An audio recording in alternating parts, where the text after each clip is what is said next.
Deretan kasus keracunan makanan bergizi gratis MBG mencuat dalam beberapa pekan terakhir. Pihak sekolah bahkan meminta siswa untuk tidak melanjutkan makan. Polisi hingga Balai Pengawasan Obat dan Makanan sampai turun tangan memeriksa saksi dan sampel MBG.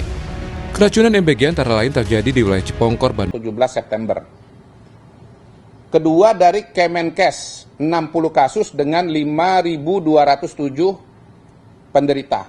Data 16 September. Kemudian BPOM, 55 kasus dengan 5.320 penderita. Data per 10 September 2025. Tapi lihat bahwa masalah yang sama dicatat oleh 3 lembaga. Bahkan oleh BGN sendiri. Ya. Nah, yang kedua, angkanya secara statistik itu sebetulnya sinkron. Sama-sama di sekitar angka 5.000 ya. Ketua DPR RI Puan Maharani meminta pemerintah melakukan evaluasi total terhadap pelaksanaan program MBG. Itu perlu dilakukan agar tidak ada lagi siswa yang dirugikan dalam program ini. Nanti tentu saja kami akan melakukan pengawasan tempat-tempat yang mana ada masalah di tempat dapur-dapur MBG untuk melihat secara langsung itu sebenarnya masalahnya itu seperti apa, apakah di dapurnya, apakah di sekolahnya, untuk bisa melihat dari hulunya itu sebenarnya masalahnya seperti apa. Jadi memang evaluasinya itu harus dilakukan secara total. Jadi Imbas banyaknya kasus dugaan keracunan, Badan Gizi Nasional bakal membentuk tim investigasi untuk menyelidiki menu hingga dapur program makanan bergizi gratis.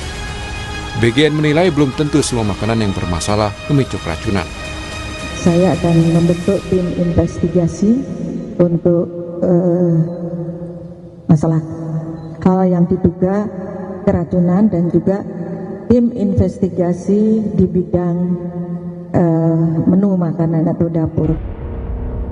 Merespon banyaknya kasus keracunan MBG, Indonesia Corruption Watch (ICW) mendesak evaluasi total program ini.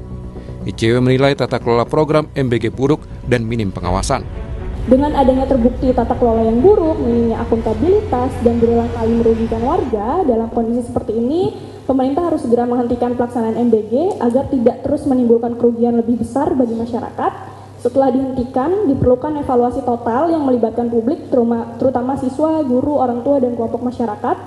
Dan evaluasi ini penting untuk memastikan kembali jika memang MBG ini akan dilanjutkan dengan perencanaan yang lebih matang, mekanisme dan pengawasan yang independen, transparansi dan akuntabilitas anggaran, serta memastikan memang program ini benar-benar berorientasi pada kebutuhan warga, bukan kepentingan politik atau ekonomi elit.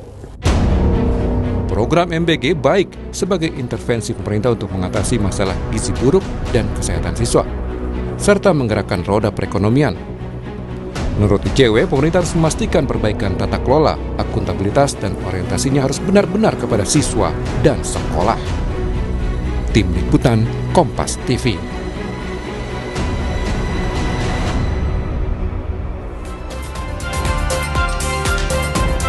Saudara, marak kasus keracunan, apa saja yang perlu dievaluasi dari pelaksanaan MBG? Kita ulas bersama Koordinator Nasional Jaringan Pemantau Pendidikan Indonesia, Ubaid Matraji. Selamat pagi, Mas Ubaid. Selamat pagi, Bang Mario. Terima kasih, Mas Ubaid sudah bergabung di Dialog Sapa Indonesia Pagi, dan juga bersama anggota Komisi 9 DPR fraksi PD Perjuangan, Edi Wuryanto. Selamat pagi, Pak Edi. Selamat pagi, Mas. Terima kasih, Pak Edi, sudah bergabung di Dialog Sapa Indonesia Pagi, dan juga kami sedang menghubungi pakar gizi, Dr. Dian Kusumadewi, serta perwakilan dari Badan Gizi Nasional, tapi hingga saat ini kami masih terus menunggu konfirmasinya.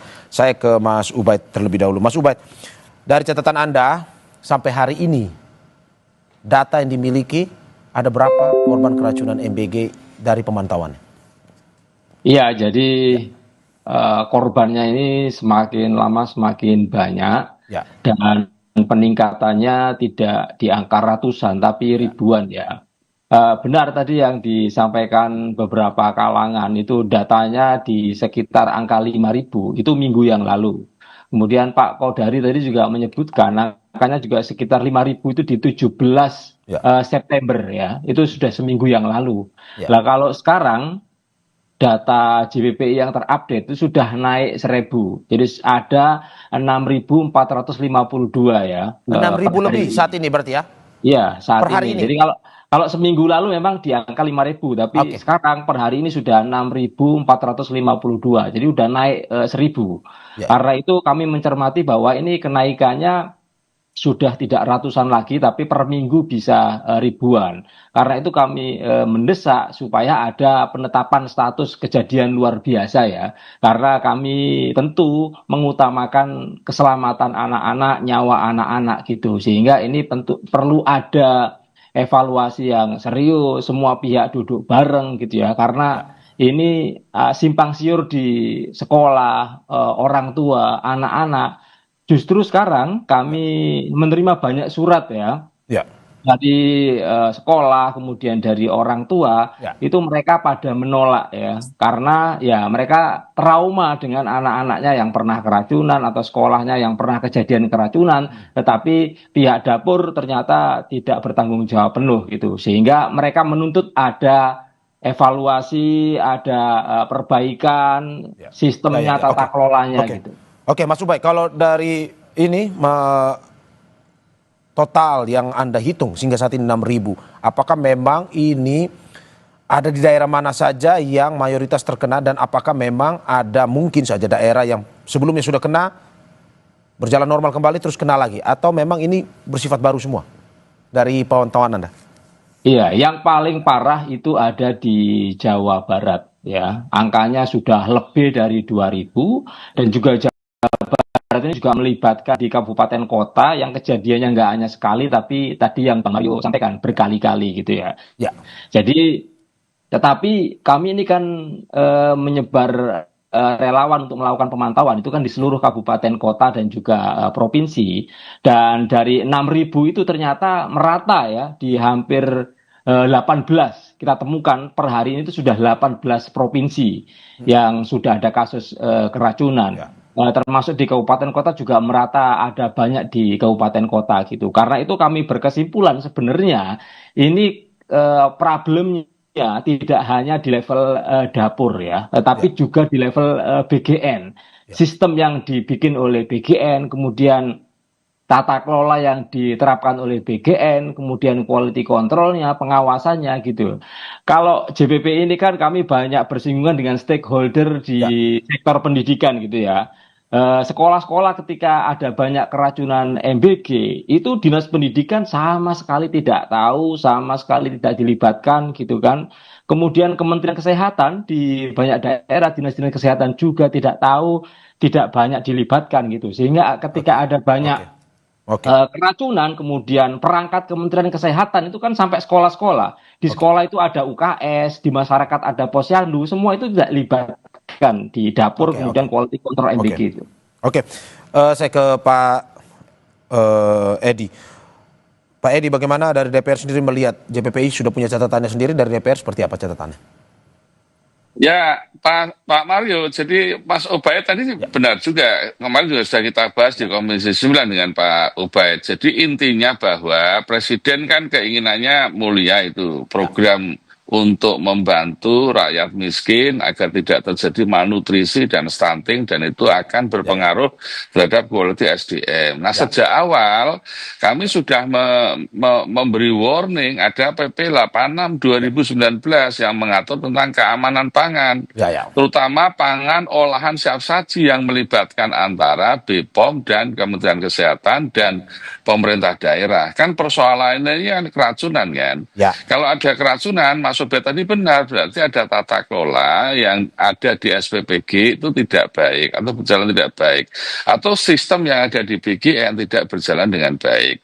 Karena itu kami mendorong bahwa BGN ini tidak bekerja sendirian, dia harus menjalin kerjasama intensif dengan Badan POM, lalu pemerintah daerah, dinas kesehatan dan puskesmas yang memiliki resources dan infrastruktur untuk membantu BGN di dalam pengawasan makanan siap saji ini. Ini nggak mudah, karena jujur Presiden menaikkan angka target di 2025 5.000 menjadi 30.000 dapur. ini bagi BGN berat kalau dikerjakan sendiri. Sehingga yang terjadi sekarang kan peran BPOM dan peran Kementerian Kesehatan dan peran pemerintah daerah kan dianggap lemah. Tadi yang disampaikan Mas Ubed benar, pengamatan saya, Dinas Kesehatan tidak berjalan dengan efektif. Oke, menurut Anda apakah memang sebenarnya evaluasi ini dianggap lambat? Karena posisinya saat ini dari data JPPI sendiri sudah 6.000 sebenarnya. Harusnya kemarin-kemarin melihat seperti ini ya, seperti yang Anda bilang tadi, harus dilakukan evaluasi secepatnya sebenarnya. Ya BGN kan fokus pada kuantitas ya, mengejar serapan anggaran yang rendah dengan cara meningkatkan jumlah dapur mencapai target 30.000, baru serapan anggarannya kena. Kalau berpikirnya kuantitas, pasti kualitasnya terabaikan. Karena itu ya siapa yang mikir kualitas dapur ini? Kan bukan hanya BGN sendiri. Di situ ada BPOM, di situ ada Pemda, di situ ada Dinas Kesehatan, di situ ada Puskesmas.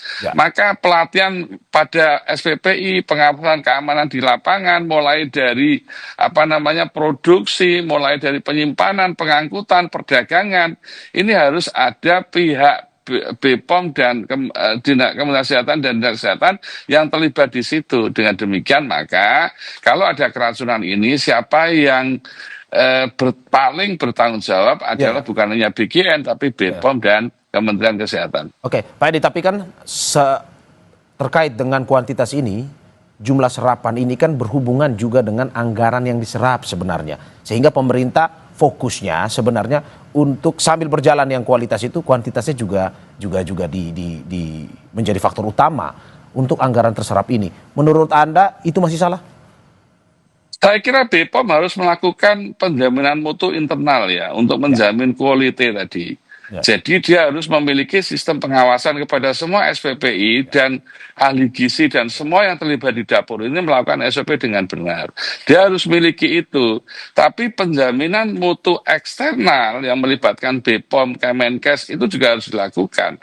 Sehingga dari dalam dia kontrol quality-nya, lalu dari luar dia lakukan pengawasan dengan baik oleh BPOM dan Kemenkes atau Dinas Kesehatan atau Puskesmas sekalipun. Di samping itu, pada jangka menengah panjang, BPOM harus melakukan akreditasi kepada semua SPP, semua dapur. Ya, dengan akreditasi yang baik, maka akan terdeteksi mana yang baik, mana yang cukup, mana yang kurang. Nah, yang kurang itu warning. Tapi saya setuju dengan Mas Ubed tadi, kalau ada dapur yang ada kasus keracunan, maka sebaiknya dapur dihentikan dulu sambil dievaluasi. Oke, saya sebelum ke Mas Ubed, saya ingin perkenalkan dulu. Baru saja bergabung dengan kita, pakar gizi Departemen Ilmu Kedokteran Komunitas FK Universitas Indonesia, Dr. Dian Kusuma Dewi. Selamat pagi, Bu Dian. Selamat pagi, Mas. Terima kasih, Bu, sudah bergabung di Dialog Sapa Indonesia Pagi.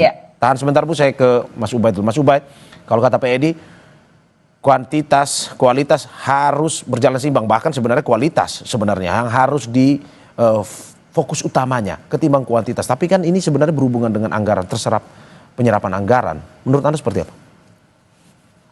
Kuantitas sama kualitas itu sebenarnya bisa jalan sinkron ya. Kalau perencanaannya bagus, ya kan. Kalau sejak awal itu direncanakan dengan matang, dibangun sistem yang kuat, tata kelola yang sistematis dan seterusnya, maka kuantitas dengan kualitas itu bisa seirama gitu. Tapi dalam kasus MBG, kasus keracunan, itu kan sejak awal program ini running, itu kan sudah ada kasus. Memang jumlahnya 200 ya, ratusan masih gitu kan. Dan sudah clear itu. BGN juga mengatakan ketika kasus masih ratusan itu kami akan evaluasi, kami akan investigasi. Tapi nyatanya hasil evaluasinya apa gitu loh. Sehingga kami di sekolah, kemudian orang tua khawatir karena sudah dievaluasi, sudah diinvestigasi, kok malah sekarang jumlahnya malah ribuan. Itu yang mengkhawatirkan banyak sekolah dan orang tua gitu. Karena mereka fokus pada keselamatan anak gitu. Oke, saya ke Bu Dian. Bu Dian, dari permasalahan yang terjadi, keracunan makanan pun juga permasalahan yang terjadi terkait dengan MBG ini. JPPI tadi memberikan info jumlah terakhir 6.000 sampai saat ini. Dari pemenuhan gizi, keahlian Anda, apa yang menjadi fokus dari Anda melihat terkait dengan keracunan MBG ini? Ya, baik. Terima kasih. Selamat pagi semuanya. Untuk melihat kondisi yang sedang marak saat ini, sebetulnya kita kembali lagi saja pada cara-cara monitoring dan evaluasi dari setiap program yang ditawarkan. Nah, untuk program ini mungkin sama halnya dengan kita kalau quality control pada perusahaan, ya Mas ya. Jadi ada yang namanya sistem manajemen keamanan pangan yang digunakan untuk mengidentifikasi, mengevaluasi, dan mengontrol bahaya yang mungkin dapat terjadi dalam produksi makan tersebut ya. Karena kan kita mulai dari mungkin pembelajaran, pemilihan bahan makanan sumber, kemudian cara masuknya ke dalam posko yang akan nanti mengolah, kemudian cara pembersihan makanan tersebut, cara pengolahan, pemasakan, sampai distribusinya. Jadi itu mungkin yang memang harus dilihat semuanya. Jadi dalam prinsip ada yang namanya HACCP, yaitu Hazard Analysis and Critical Control Point. Jadi ada beberapa aspek yang semuanya harus dilihat oleh pakarnya. Jadi di situ dilihat dari mulai analisis bahaya, kemudian penentuan critical control point, batas kritisnya seperti apa, pemantauan koreksi sampai verifikasi, dan perlu ada dokumentasi. Bu Dian, kalau melihat ada kasus misalkan makanan basi, ini soal apa sebenarnya? Apakah pemilihan bahan makanan yang salah atau penyajiannya sebenarnya? Ya, itu dia. Jadi semua harus dilihat. Jadi mulai dari bahan makanan sumbernya sendiri, apakah memang sudah sesuai dengan standar yang ditetapkan? Apakah memang sudah sesuai dengan misalnya rencana atau wacana pembelian dan pemilihannya. Kemudian bisa juga nanti pada saat pembersihannya gitu ya, dicuci dan lain-lain. Atau bisa juga pada saat pengolahannya. Apakah alat makannya juga bersih atau bahan makanan memang yang sesuai dengan yang direncanakan atau ada perubahan di situ. Jadi bisa semuanya sampai pendistribusiannya. Begitu juga kalau selesai memasak gitu kan. Apakah penempatannya dalam kotak makanan itu juga sesuai? Apakah menutupnya juga tidak langsung ditutup? Seperti kita tahu kalau makanan panas ditutup itu kan memang mudah basi. Seperti itu Mas. Bu Dian, kalau kita berbicara satu dapur misalkan harus menanggung puluhan ratusan anak. Dalam waktu setiap hari kita makan. Menurut Anda, apakah memang dengan penyajian yang ya kita bisa bilang cepat seperti ini, bisa tidak terhindarkan hal-hal keracunan seperti ini? Atau sebenarnya ini ya lumayan beresiko tinggi dengan penyajian yang dibutuhkan kecepatan, terus juga harus melihat lagi gizi apa yang baik buat anak dalam waktu yang begitu singkat. Menurut Anda bisa dihindarkan tidak sebenarnya keracunan kejadian-kejadian seperti ini? Makanya sistem ini memang perlu ada gitu ya Mas ya. Sistem ini dibuat untuk mengidentifikasi resiko-resiko yang mungkin terjadi. Kalau sistem ini tidak berjalan dengan baik, tentunya ya yang sekarang terjadi mungkin aja dari salah satu alur dalam penyajian atau pembuatan MBG tersebut. Gitu. Jadi yang harus dilihat adalah monitoring evaluasinya. Kira-kira di mana ini, dan itu tidak sama pada setiap posko tentunya ya. Jadi posko-posko yang satu dengan yang lain belum tentu sama, sehingga terus menyebabkan hasil akhir yang seperti yang sedang diberitakan marak saat ini. Saya ke Pak Edi. Pak Edi, kemarin Ketua DPR Bu Puan Maharani bilang DPR akan turun langsung untuk mengecek terkait dengan evaluasi ini. Akan seperti apa evaluasi yang dilakukan oleh DPR, dan jika hal tersebut ada masalah yang ditemukan, solusinya akan seperti apa? Tapi sebelum Anda menjawab, kita usai jeda berikut.